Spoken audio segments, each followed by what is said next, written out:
I'm 87 years old. My wife Eleanor passed away 12 years ago, and I still live in our apartment downtown. My son Michael keeps suggesting I move to a retirement community. Dad, you'd have people around all the time, he says. You'd make friends. You wouldn't be so isolated. Here's what Michael doesn't understand. I'm not isolated. I'm selective. And there's a world of difference. Let me share what I've discovered about living on your own at this age. Not tips exactly. More like truths nobody talks about. Connection isn't about head count. After Eleanor died, my neighbor brought over casseroles and kept saying how awful it must be to come home to an empty apartment. She meant well, but she was wrong. The apartment isn't empty. It's mine. Loneliness isn't about how many people you see. It's about whether anyone really sees you. I have coffee with my friend Robert every Thursday morning at the diner on 5th Street. We've been doing this for 8 years. That one conversation a week matters more to me than any amount of chit-chat with strangers at some activities center. My granddaughter Emma calls me every Tuesday evening. Sometimes we talk for 10 minutes, sometimes an hour. We're actually talking, though, about books, about her job, about things that matter. That's connection. I learned this the hard way. Right after Eleanor passed, I tried joining things. A seniors exercise class, a grief support group, a volunteer program at the library. Everyone said staying busy would help.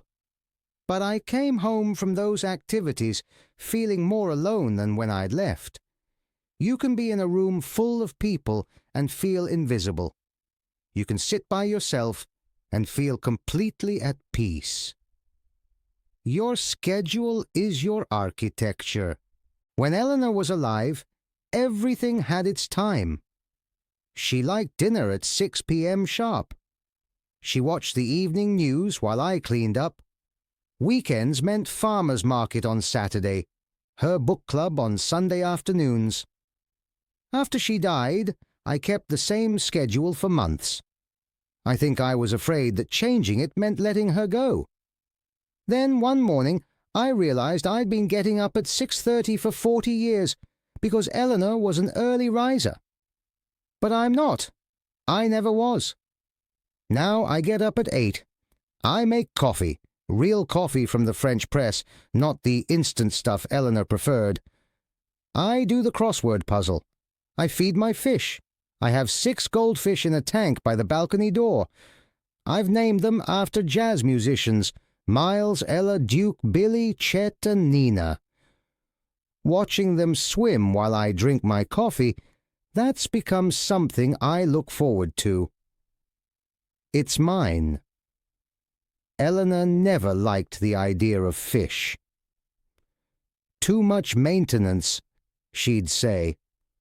This isn't about erasing her. It's about learning who I am now, in this chapter. When you live alone, the structure of your day is up to you. That's not sad. That's actually one of the gifts. Responsibilities keep you tethered. Those fish I mentioned, they're on purpose. I learned from my friend Dorothy, who's 89 and lives alone down the hall. She keeps orchids, 7 of them lined up on her windowsill. They need me, she told me once. Some mornings that's the only reason I get out of bed. I understood exactly what she meant. The fish need feeding. The plants on my balcony need watering. The newspaper needs collecting from the hallway. Small things, but they create a framework. They give you a reason. It doesn't have to be alive either. My friend Robert I mentioned. He volunteers at the food bank every Monday and Friday. Gives me somewhere to be, he says. When you're on your own, especially at our age, it's easy to let days slip past. Having something or someone counting on you prevents that drift. Quality over quantity, always. I've narrowed my social circle deliberately. This bothers my son, who thinks I should be more outgoing. I have 4 people I genuinely care about spending time with. Robert from Thursday Coffee, Dorothy from down the hall, my old colleague James, who I meet for lunch once a month, and my sister Patricia, who lives in Phoenix. We talk on the phone every Sunday while I make breakfast. That's it. 4 people who actually know me. Not the polite version I'd show at parties. The real version. I don't go to the building's social events anymore. I tried a few times. Game nights, holiday parties, movie screenings in the community room. I always left feeling drained, smiling at people I barely know, making small talk about the weather or their grandchildren. It's exhausting when it's not genuine. I used to think something was wrong with me for preferring 4 deep relationships over dozens of shallow ones. Now I understand that's just who I am. At 87, I don't have the energy to pretend otherwise. Make peace with your own rhythm. This is the hardest one, and it took me years. I'm quiet. I always have been. Eleanor was the social one. She'd chat with everyone in the elevator, knew all the neighbors, organized the building's summer barbecues. I'd tag along and smile and nod. After she died, people expected me to become her. You should host the barbecue this year. Keep the tradition going. You should knock on Mrs. Chen's door. She'd love the company. But that wasn't me. That was never me. I like sitting on my balcony with a book. I like my morning routine with the fish and the crossword. I like quiet evenings with old jazz records playing softly. I like going to bed at 9:30 and reading until I fall asleep. I don't like crowds. I don't like noise. I don't like feeling obligated to be anywhere. For a long time, I thought that made me deficient somehow. Like I was failing at aging properly because I wasn't joining every activity, making friends with everyone, staying busy constantly. Then one day I asked myself, who says that's the right way? The question you should actually ask. If you're living alone and feeling bad about it, here's what I want you to consider. Are you actually lonely, or do you just feel guilty for not being lonely? Those are completely different problems requiring completely different solutions. If you're genuinely lonely, if you're missing real connection, if you feel unseen and unknown, then yes, you need to reach out. Call someone.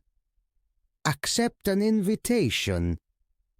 Join something that matters to you. But if you're content with your quiet life and just feel like you should want more, if you're feeling guilty because your children worry or because society says you need constant company, that's not loneliness, that's pressure.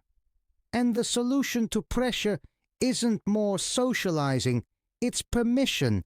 Permission to enjoy your own company, permission to have a small circle, permission to structure your days exactly how you want them, permission to find fulfillment in simplicity. What I carry with me.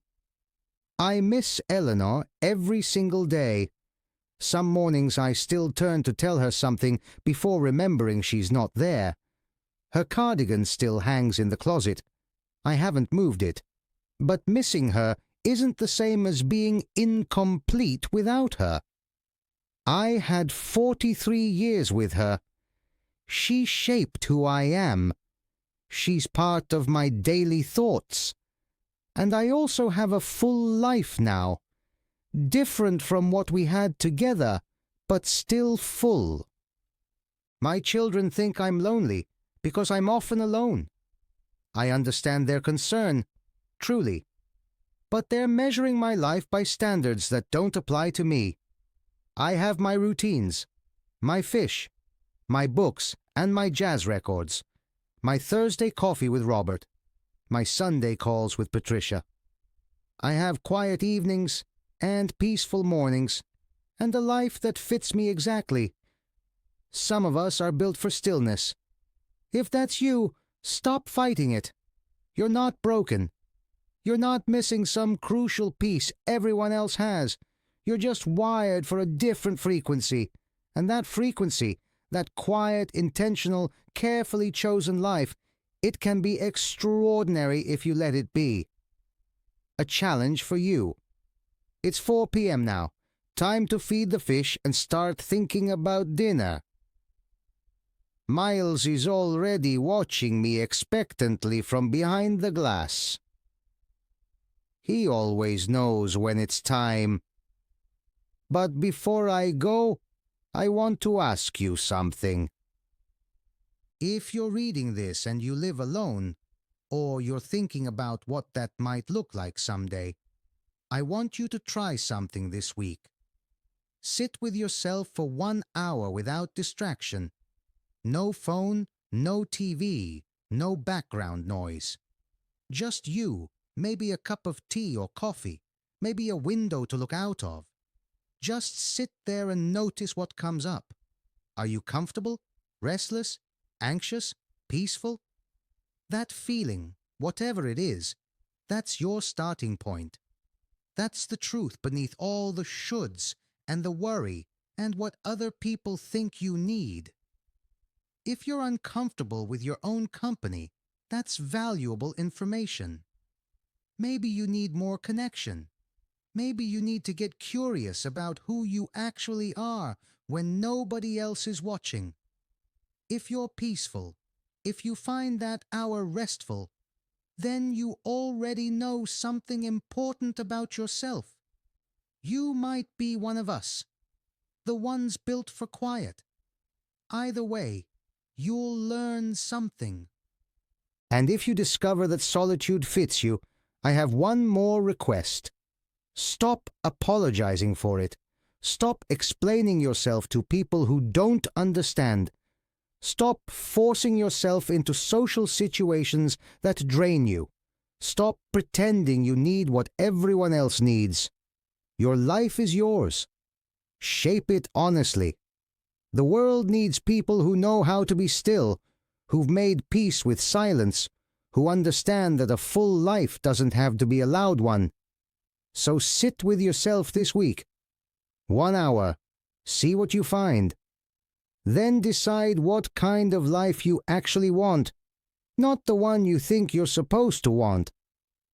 I'll be here at my kitchen table, feeding my fish, drinking my coffee, living my quiet, extraordinary life. You go live yours.